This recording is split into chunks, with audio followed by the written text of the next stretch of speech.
Alam niyo mga katoto, ako yung tipo ng tao na laging advanced mag-isip. Aha, ako yun. Ako yung tipo ng tao na laging more than 10 years advanced mag-isip sa edad ko. Ako yun. 11 years old pa nga lang ako marunong na ako magmotor. Walang nagturo sa akin yan ha. Natuto akong magmotor sa sarili ko. Walang nagturo sa akin. 11 years old pa lang ako, walang lisensya, nagmomotor na ako. At 11 years old din nung natuto akong magmaneho. Stick shift ha. Manual transmission na sasakyan ang dinadrive ko nun. Now, big thumbs up para sa tatay ko kasi ang tatay ko ang nagturo sa akin na kung papaano magmaneho ng sasakyan. Stick shift ha. Manual transmission. Kaya 11 years old pa lang ako nun, nagdadrive na ako. Nagmamaneho ko ng walang lisensya. Now, big thumbs up para sa tatay ko kasi siya ang nagturo sa akin na kung papaano magmaneho ng sasakyan. Tsaka alam nyo mga katoto, 11 years old pa lang ako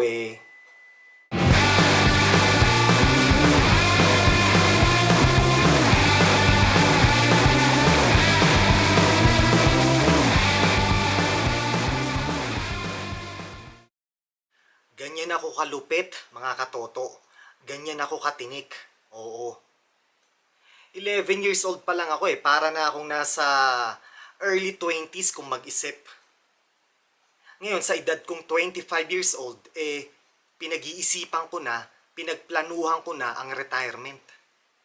25 years old pa lang ako, iniisip ko na ang retirement.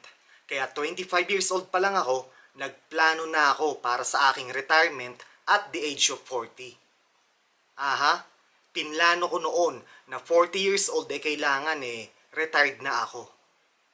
At alam nyo mga katoto, at the age of 38, retired na ako. Aha, at the age of 38, retired na ako. Pero alam nyo may share ako sa inyo. Sa 44 years old kong buhay na ito, isa sa mga importanteng natutunan ko wala palang katapusan ang pagbabayad ng tax. Actually, taxes. Aha, walang katapusan ang pagbabayad ng taxes hanggang kamatayan. Mula mag-umpisa kang magtrabaho hanggang kamatayan, hanggang 6 feet underground, magbabayad at magbabayad ka ng taxes. Walang katapusan ang pagbabayad ng taxes, mga katoto. So yun nga at the age of 38, retired na ako. Ngayon na 44 na ako advanced na naman ako mag-isip. Pinag-iisipan ko na ngayon ang kamatayan. Ngayong edad ko na 44 years old pinagpaplanuhan ko na ang aking kamatayan, oo. Binilinan ko na ang asawa ko at mga anak ko. Biniling ko sa kanila na kapag patay na ako i-cremate nila ako. Aha. Binilin ko sa kanila na kapag patay na ako, kapag patay na ang physical kong katawan sunugin nila ako. Pero hindi nila ako itatago Hindi nila ako i-display sa isang altar. Binilin ko sa kanila na pagkasunog nila sa akin isaboy nila, ikalat nila ang mga abo ko. Aha, ibinilin ko rin sa kanila na isabay nila ang nanay ko sa akin. Na isaboy nila ang aking mga abo at mga abo ng nanay ko. Yan ang bilin ko sa kanila. Ngayon ang tanong mga katoto magdo-donate ba ako ng kahit na anong body organ mula sa katawan ko? Ang sagot ko mga katoto ay hindi. Aha, hindi. Hindi ako magdo-donate ng kahit na anong body organ mula sa katawan ko. Kasi para sa akin mga katoto sagrado ang lahat ng body organs sa katawan ko. Kailangan mamatay ako na fully intact ang body organ sa katawan ko. Kailangan bago ako sunugin fully intact ang body organ sa katawan ko. Para sa akin sagrado ang lahat ng body organ sa katawan ko.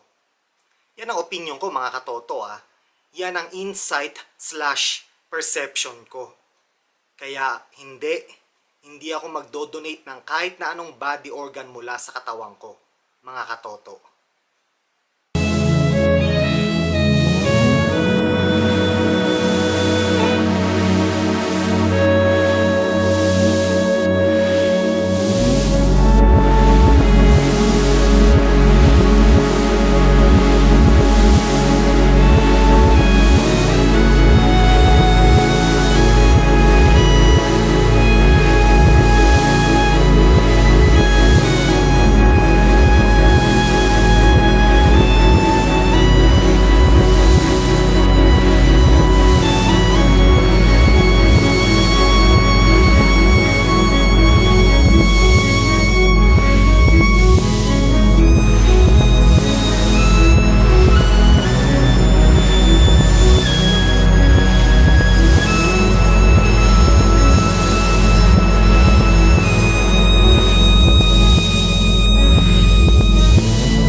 Binilinan ko na ang asawa ko at mga anak ko. Biniling ko sa kanila na kapag patay na ako i-cremate nila ako. Aha, binilin ko sa kanila na kapag patay na ako, kapag patay na ang physical kong katawan sunugin nila ako. Pero hindi nila ako itatago Hindi nila ako i-display sa isang altar. Binilin ko sa kanila na pagkasunog nila sa akin isaboy nila, ikalat nila ang mga abo ko. Aha, ibiniling ko rin sa kanila na isabay nila ang nanay ko sa akin.